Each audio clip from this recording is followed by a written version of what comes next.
ജീവിക്കാനുള്ള യാത്രയും ജീവിതയാത്രയും. K S R T സിക്കാരനെ സംബന്ധിച്ചിടത്തോളം അവൻ്റെ യാത്ര ജീവിക്കാനുള്ള യാത്രയാണ്. മറ്റുള്ളവരെ സംബന്ധിച്ചോളം അത് ജീവിതയാത്രയാണ്. അവർക്ക് ജീവിതത്തിൻ്റെ മറ്റു ഭാഗങ്ങൾ തേടി പോകുന്നതിൻ്റെ ഭാഗമായിട്ടാണ് അവർ യാത്ര ചെയ്യുന്നത്. പക്ഷേ കെ എസ് ആർ ടി സിക്കാരൻ അവൻ്റെ ജീവൻ നിലനിർത്തുന്നതിന് വേണ്ടിയാണ് യാത്ര ചെയ്യുന്നത്. മൂന്നാറിലേക്ക് ഒരു യാത്ര പോയ കാര്യം നമ്മൾ കഴിഞ്ഞ ഒരാഴ്ച മുമ്പ് നമ്മളത് സംപ്രേഷണം ചെയ്തതാണ്, അല്ലെങ്കിൽ നമ്മളതിനെക്കുറിച്ച് ചർച്ച ചെയ്തതാണ്. മൂന്നാറിൽ ഒരു വണ്ടിയുടെ ഉദ്ഘാടനവുമായി ബന്ധപ്പെട്ട് ബഹുമാനപ്പെട്ട മന്ത്രിയും എം ഡിയും അദ്ദേഹത്തിൻ്റെ ശിങ്കിടികളും ഒക്കെ ചേർന്നൊരു യാത്ര നടത്തി. അന്നേ ദിവസം കട്ടപ്പനയിലെ ഒരു ജീവനക്കാരൻ മരണപ്പെട്ടതും മൂന്നാറിലെ മന്ത്രിയും ബാക്കിയുള്ള ആളുകളും ഉണ്ടായിരുന്നവരും നമ്മൾ ചർച്ച ചെയ്ത വിഷയമാണ്. ഏവരും വളരെ വേദനയോടും സങ്കടത്തോടും ആ സഹോദരൻ്റെ മരണത്തെക്കുറിച്ച് നമ്മൾ എല്ലാ വിഭാഗം ആളുകളും, പബ്ലിക്കും നമ്മുടെ കൂട്ടത്തിൽ ജോലി ചെയ്യുന്ന ആളുകളും എല്ലാം വളരെ വേദനയോടെ ശ്രദ്ധിച്ച ഒരു കാര്യമാണ്. അതിൽ ഒന്ന് രണ്ട് മേലുദ്യോഗസ്ഥരൊഴികെ ബാക്കിയുള്ളവരെല്ലാം അത് വളരെ ദുഃഖത്തോടു കൂടി കാണുകയും അത് മോശമായി പോയി എന്ന് അഭിപ്രായം പറയുകയും ചെയ്തു. ആ വിഷയം നമ്മൾ സംപ്രേഷണം ചെയ്തപ്പോൾ, അല്ലെങ്കിൽ നമ്മുടെ ചാനലിലേക്ക് അത് വന്നപ്പോൾ, പബ്ലിക്ക് അത് ഏറ്റെടുക്കുകയും നിരവധി ആളുകൾ കെ എസ് ആർ ടി സിയുമായി ബന്ധമില്ലാത്ത ആളുകൾ പോലും ഇത്തരം സംഭവങ്ങൾ ഇതിനകത്ത് സംഭവിച്ചിട്ടുണ്ടെങ്കിൽ അത് സംഭവിക്കാൻ പാടില്ലാത്തതായിരുന്നു എന്ന് ഉള്ള അഭിപ്രായവും രേഖപ്പെടുത്തി. അതിൻ്റെ ഫലമായി നമ്മളൊരു യാത്ര മൂന്നാറിലേക്ക് ചെയ്യേണ്ടി വന്നപ്പോൾ വിചിത്രമായ മറ്റൊരു സംഗതി ഉണ്ടായി. അതാണ് ഇന്ന് നമ്മളിവിടെ പങ്കുവയ്ക്കാൻ പോകുന്നത്. കാരണം മന്ത്രിയും എം ഡിയും മന്ത്രിയോടൊപ്പം വന്നിരുന്ന ചില ആളുകളും കെ എസ് ആർ ടി സിയിൽ നിന്നും പെൻഷനായി അദ്ദേഹത്തിനോടൊപ്പം കൂടിയിട്ടുള്ള ചില ആളുകളും അവരുടെ സ്ഥാപിത താല്പര്യങ്ങൾക്ക് വേണ്ടി മാത്രമാണ് ആ യാത്ര ചെയ്തതും മന്ത്രിയെ ഒരുപക്ഷെ അല്ലെങ്കിൽ എം ഡിയെ അവിടെ കൊണ്ടുപോകാതിരുന്നതും എന്നുള്ളതാണ് വാസ്തവം. കാരണം ഈ വസ്തുത അന്വേഷിച്ച് നമ്മൾ മുന്നോട്ട് പോയപ്പോൾ ഈ പറയപ്പെടുന്ന ആളുകൾ ഏലക്ക, ഗ്രാമ്പു, ചുക്ക്, കുരുമുളക്, ജാതിപത്രി, തേയില ഇത്തരം സാധനങ്ങൾ പർച്ചേസ് ചെയ്യാനാണ് അവിടെ പോയത് മൂന്നാറിലേക്ക്. കാര്യം ഏപ്രിൽ മാസത്തിൽ മകളുടെ കല്യാണമുണ്ട്.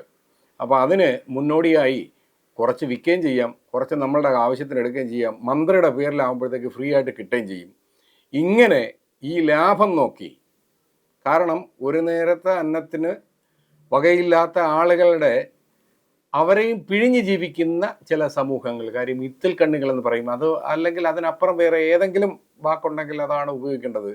ആ യാത്രയുടെ ഭാഗമായി ഇവർ അവിടെ പോവുകയും മേലധികാരികൾ അല്ലെങ്കിൽ അവിടുത്തെ ഉള്ള അധികാരികളുമായി ബന്ധപ്പെട്ട് ഈ സാധനങ്ങൾ പർച്ചേസ് ചെയ്യുകയും K S R T C ബസ്സിലും ശരണ്യ ബസ്സിലും ഒക്കെ ആയിട്ട് സംഗതി കൊട്ടാരക്കര എത്തി.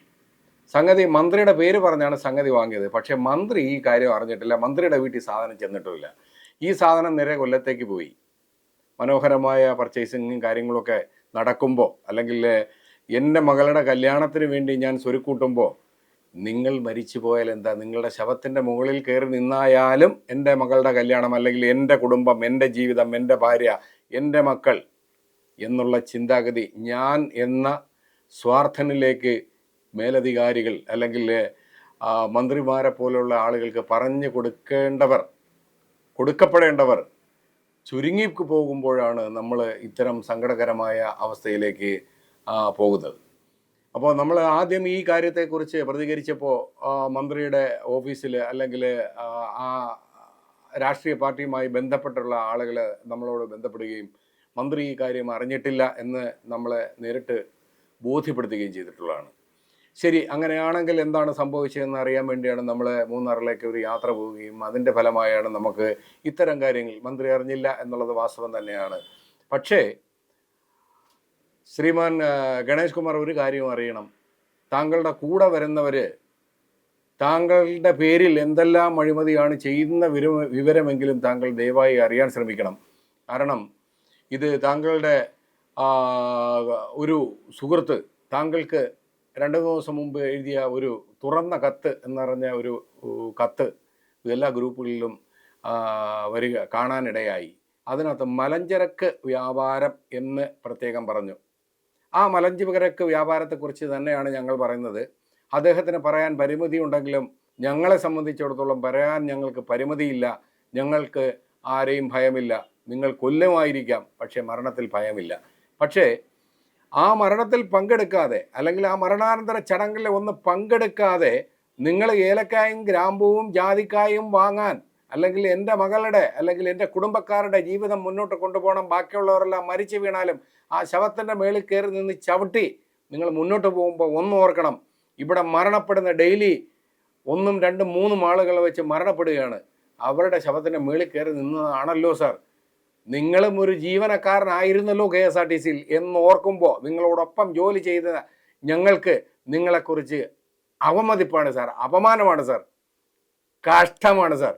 സാർ, ബഹുമാനപ്പെട്ട ഗതാഗത വകുപ്പ് മന്ത്രി, ഇത്തരം ആളുകളെ താങ്കൾ ചുമന്നുകൊണ്ട് നടക്കരുത്. അത് താങ്കൾക്കും താങ്കളുടെ പാർട്ടിക്കും അല്ലെങ്കിൽ ഈ ഒരു തൊഴിലാളി വർഗ ഗവൺമെൻറ്റിനും അത് ഭൂഷണമല്ല, അത് നല്ലതല്ല. രണ്ടായാലും ഒന്നുകൂടി ഒരിക്കൽ കൂടി പറയാം, ആ മരണത്തിൽ നിങ്ങൾ പങ്കെടുക്കാഞ്ഞത് വളരെ മോശമായി പോയി.